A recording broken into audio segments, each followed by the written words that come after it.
सगळी तीर्थ आपला घडतात.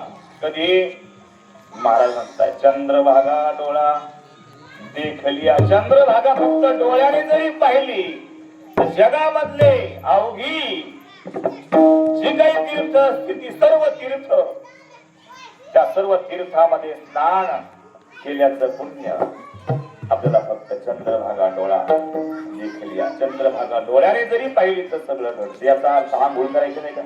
ते म्हणतात बरं झालं महाराजांनी सांगितलं आता गेलं फक्त पायची चंद्रभागा आंघोळ करायची. काही काय असे माठक आहे ते म्हणतात लय घाण आहे हो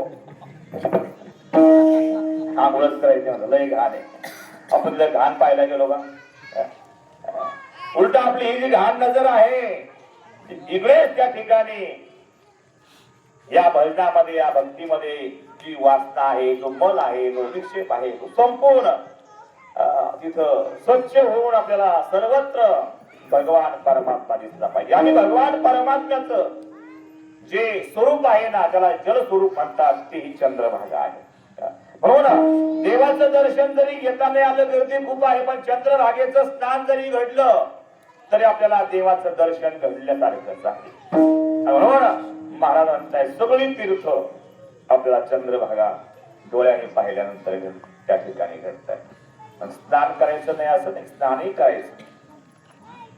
कसं असतं दूध कसं आहे पवित्र आहे गोड आहे. माऊली म्हणतायत ना पाही पा दूध पवित्र आणि गोड पाशी त्वचेची अपत्राण. गोड आहे पवित्र आहे दूध पण अशा पवित्र आणि गोड दुधामध्ये जर आपण अजून साखर टाकली विलायची टाकली गावरान कुंभ टाकलं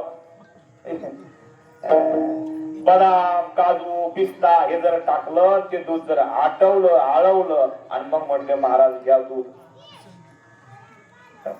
कसं लागेल ते अजून चांगलं लागेल. म्हणजे आधी पवित्र आहे गोड आहे पण त्यात जर हे टाकलं तर अजून चांगलं आहे. तसं चंद्रभागा डोळ्याने पाहिल्यानंतर पुण्य मिळणार ही सगळी तीर्थ घडणार पण आंघोळ केल्यानंतर अजून चांगलं आहे अजून चांगलं आहे. असं हे नाही आमच्या जगद्गुरु तुकोबारायांनी मागणीच केली. महाराज म्हणले